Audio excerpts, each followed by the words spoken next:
কাল 6 উইকেট নিয়ে Mitchell Starc আমাদের বাজ দিয়ে দিয়েছিল, আর আজকে ট্র্যাভিস হেড 140 করে আমাদের পুরো শেষ করে দিল বন্ধুরা।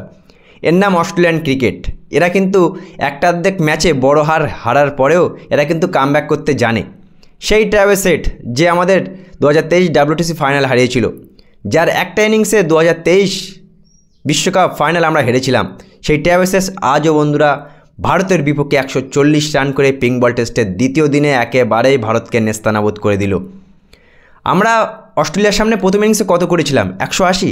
সেই 180 জবাবে অস্ট্রেলিয়া আজ কী করলো? 337 রান। সেই 337 রান আর 180 কোথায়? 157 রানের এক্সট্রা লিড অস্ট্রেলিয়া কিন্তু নিয়েছে। আর সেই 157 রান তুলতেই আজকের দ্বিতীয় দিন শেষে ভারতের 128 রানে 5টা উইকেট পড়ে গেছে বন্ধুরা। এখনও ভারত 29 রান করবে কখন? আর ভারত লিড নেবে কখন? আমরা কি ভেবেছিলাম দ্বিতীয় ইনিংসে যে অস্ট্রেলিয়া, আমরা কখনোই হয়তো ভাবিনি যে 157 রান অস্ট্রেলিয়ার লিড নিয়ে নেবে। এরা কিন্তু অস্ট্রেলিয়ান টিম, এটা ভুললে কিন্তু চলবে না। আমরা বারে প্রথম ইনিংসে 150 রান বা 180 রান করে আমরা স্বপ্ন দেখব জাসপ্রীত বুমরা 7 উইকেট নিয়ে আমাদের ম্যাচ জেতাবে। এটা কিন্তু হয় না। এর নাম কিন্তু ক্রিকেট। জাসপ্রীত বুমরাও কিন্তু একটা মানুষ, সে কিন্তু প্রতি ম্যাচে কিন্তু আমাদের ভারত ব্যাটিংয়ে জঘন্য ব্যাটিং করে 180 করবে, 150 করবে প্রথম ইনিংসে, আর আমরা ভাবলাম জাসপ্রীত বুমরা আমাদের দ্বিতীয় ইনিংসে ভালো বোলিং করে আমাদের ম্যাচটা জেতাবে। তেমন কিন্তু হয় না। প্রথম ম্যাচেও কিন্তু আমরা প্রথম ইনিংসে 150 রান করেছিলাম, জাসপ্রীত বুমরা 7 উইকেট নিয়ে আমাদের ম্যাচে কামব্যাক করিয়েছিল। কিন্তু ভাই দ্বিতীয় ম্যাচেও কি আমরা 180 রান করে জেতার স্বপ্ন দেখব? মিনিমাম 350 রান বা 300 রান তো ভারতকে করা উচিত ছিল, তাহলে হয়তো আজকে 157 রান লিড হতো না অস্ট্রেলিয়ার। এই পরিস্থিতিতে এই একেবারে হারের মুখে ভারত দাঁড়িয়ে থাকতো না। ওই 157 রান যে লিডটা ছিল অস্ট্রেলিয়ার, সেই রান তুলতে দ্বিতীয় ইনিংসে আমরা কি দেখতে পেলাম? KL Rahul, Jaiswal, Virat Kohli, Shubman Gill bowled out, Rohit Sharma opening থেকে 5 নম্বর লেভেল কিছু করতে পারছে না, বোল্ড আউট হচ্ছে।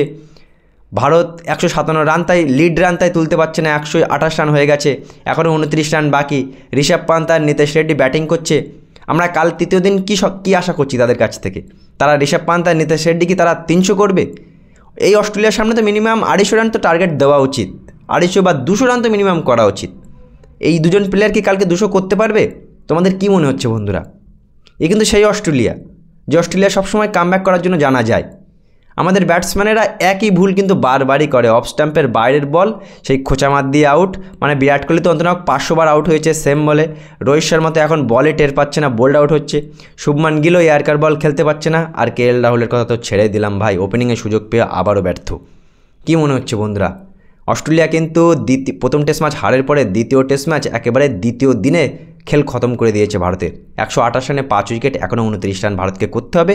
তারপরে কবে ভারত লিড নেবে, সেই লিড নিয়ে অস্ট্রেলিয়াকে টার্গেট দেবে। কী মনে হচ্ছে বন্ধুরা? কামব্যাক কি করতে পারবে?